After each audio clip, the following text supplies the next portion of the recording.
दोस्तों, अगर आप भी हर्बल लाइफ न्यूट्रिशन में अपनी एक आईडी क्रिएट करना चाहते हो तो आपको अपनी आईडी बनाने से पहले कुछ बेसिक मगर वेरी इंपॉर्टेंट पॉइंट्स के बारे में जान लेना बहुत ज़्यादा ज़रूरी है, जिससे फर्दर आपको किसी भी तरह की कोई प्रॉब्लम ना होने पाए। जैसे कि सबसे पहले आपको ये जान लेना बहुत ज़रूरी है कि यहाँ पे आईडी दो तरह की बनती है। एक तो आपकी पीसी आईडी जिसे हम प्रीफर्ड कंज्यूमर बोलते हैं, दूसरी आपकी एसोसिएट आईडी जिसे हम बिजनेस आईडी या फिर डिस्ट्रीब्यूटर आईडी भी बोल सकते हैं। पीसी आईडी में आपका डिस्काउंट 15% से स्टार्ट होता है और मैक्सिमम 35% पर जाकर के फिनिश हो जाता है। इसके लिए कोई भी टर्म्स एंड कंडीशन आपके साथ नहीं होती हैं। अगर आप चाहें तो 100 वॉल्यूम करके एक साथ में ही आप डायरेक्ट 15% से 25% के डिस्काउंट लेवल पर अपनी पीसी आईडी में आ सकते हो, या फिर 500 वॉल्यूम का ऑर्डर एक साथ करके आप 35% के डिस्काउंट पर आप पहुंच सकते हो। और एसोसिएट आईडी की स्टार्टिंग यहाँ पे 25% से स्टार्ट होती है, फिर 25, 35, 42 एंड फाइनली 50% के डिस्काउंट लेवल पर वो पहुँचती है। पीसी आईडी को क्रिएट करने के लिए किसी भी तरह के आपके डॉक्यूमेंटेशन की ज़रूरत बिल्कुल भी नहीं है,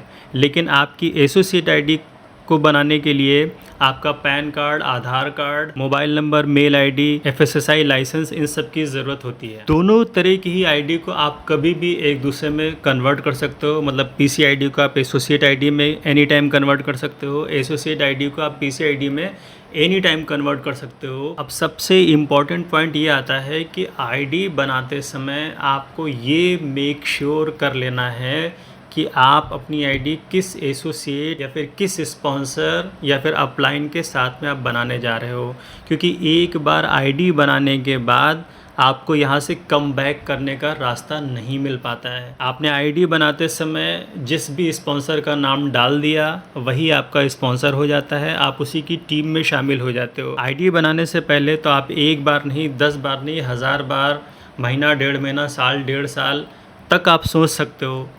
आपके साथ कोई प्रॉब्लम नहीं है, आप कभी भी स्टार्टअप कर सकते हो, लेकिन एक बार आईडी बन जाने के बाद फिर आपके लिए सारे रास्ते बंद हो जाते हैं। हाँ, यहाँ पर कुछ कंडीशन में स्पॉन्सर चेंज तो किया जा सकता है, लेकिन वो एक वेरी टफेस्ट प्रोसेस है। उसके बारे में मैं अपने किसी नेक्स्ट वीडियो में आपको बताऊंगा। फिलहाल के लिए यहाँ पे अभी आपको इतना समझना है कि आपको स्पॉन्सर चेंज कराना यहाँ आपके लिए लोहे के चने चबाने के बराबर जैसा है। अगर आप अपनी पीसी आईडी बना रहे हैं तो फिर आपके लिए फिर भी एक रास्ता बच जाता है कि आपको अगर आपके कोच का बिहेवियर या कोच की बातें या कोच की गाइडलाइंस कुछ समझ में नहीं आ रही हैं, तो अगर आपने अपनी पीसी आईडी में कोई ऑर्डर नहीं किया है तो आपके लिए कुछ हद तक के रास्ते खुले रहते हैं जहां से आप वापसी कर सकते हो। लेकिन अगर आपने आईडी भी बना ली है और ऑर्डर भी कर दिया है तब फिर आपके लिए हालात बदल जाते हैं। किसी भी तरह की आईडी को बनाने के लिए किसी भी तरह की कोई फ़ीस हमें कहीं भी पे नहीं करनी पड़ती है।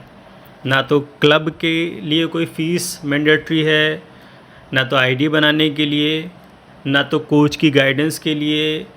मतलब किसी भी चीज़ के लिए आपको किसी भी तरह का कोई भी पेमेंट किसी को भी देने की ज़रूरत बिल्कुल भी नहीं है। अगर आपसे कोई भी पैसा मांग रहा है तो वो 100% आपके साथ चीट कर रहा है, गलत कर रहा है। हाँ, एसोसिएट आईडी के लिए एक फूड लाइसेंस की ज़रूरत पड़ती है, जिसकी fees only 100 rupees per year के हिसाब से होती है। हो सके तो आईडी बनाने से पहले ही आप अपने कोच से या फिर अपने स्पॉन्सर से कन्फर्म कर लें कि इसके लिए वो क्या फ़ीस लेने वाला है, क्या चार्ज करने वाला है। फर्दर वो क्लब के नाम पे हमसे किसी तरह का कोई पैसा तो मांगने वाला नहीं है। इन सारी चीज़ों का आंसर जानने के बाद ही अगर आप उसके साथ अपनी आईडी क्रिएट करेंगे तो आपके लिए ज़्यादा बेहतर रहेगा। और उससे भी बड़ा इम्पॉर्टेंट पॉइंट ये है कि क्या आपका कोच रियली इतनी नॉलेज रखता है, क्या वो रियली में आपकी हेल्प कर पाएगा। कहीं ऐसा तो नहीं कि वो ज़बरदस्ती का कोच बना हुआ बैठा है, सिर्फ आपसे कुछ समय पहले उसने अपनी आईडी क्रिएट कर ली है और केवल इसी के नाते वो आपका स्पॉन्सर बना बैठा है और उसको किसी भी तरह की कोई नॉलेज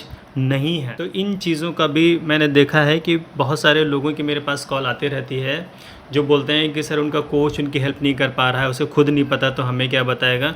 तो ये सारी चीज़ें आपको अपने हिसाब से पहले एनालाइज़ कर लेना है। हालांकि मैं अपने किसी नेक्स्ट वीडियो में एक सही कोच की पहचान को लेकर के वीडियो बनाने वाला हूं, उसको देख करके भी आप इन्फॉर्मेशन ले सकोगे। दोस्तों, आजकल लोग दो तरह से काम करते हैं। कुछ लोग ऑफ़लाइन काम करते हैं, कुछ लोग ऑनलाइन काम करते हैं, यहाँ तक कि कुछ लोग ऑफ़लाइन और ऑनलाइन दोनों तरह से काम करते हैं। तो आपको ये मेक श्योर करना है कि अगर आप ऑफ़लाइन काम करना चाह रहे हो तो कहीं ऐसा तो नहीं कि आपका कोच आपको ऑफ़लाइन मेथड के बारे में बता पाने में सक्षम ना हो, या फिर आप ऑनलाइन काम करना चाह रहे हो और आपका कोच वैसे तो सक्सेसफुली ऑफ़लाइन सारी चीज़ों को कर रहा है लेकिन ऑनलाइन वो चीज़ों को कर पाने में सक्षम नहीं है, जिसको लेकर के आपके केस में प्रॉब्लम हो सकती है। तो आपको ये मेक श्योर करना है कि आपके हिसाब से, आपकी प्लानिंग के हिसाब से क्या वो आपके साथ चीज़ों को कर पाएगा, आपको प्रॉपर ढंग से एजुकेट कर पाएगा या फिर नहीं। मैं आपको क्लियर करना चाहूँगा कि यहाँ पे स्टार्टिंग में हमें अपने कोच या फिर अपने स्पॉन्सर की कदम कदम पर ज़रूरत पड़ती है। जैसे जैसे हम यहाँ पे पुराने होते चले जाते हैं, हम इंडिपेंडेंट बनते चले जाते हैं।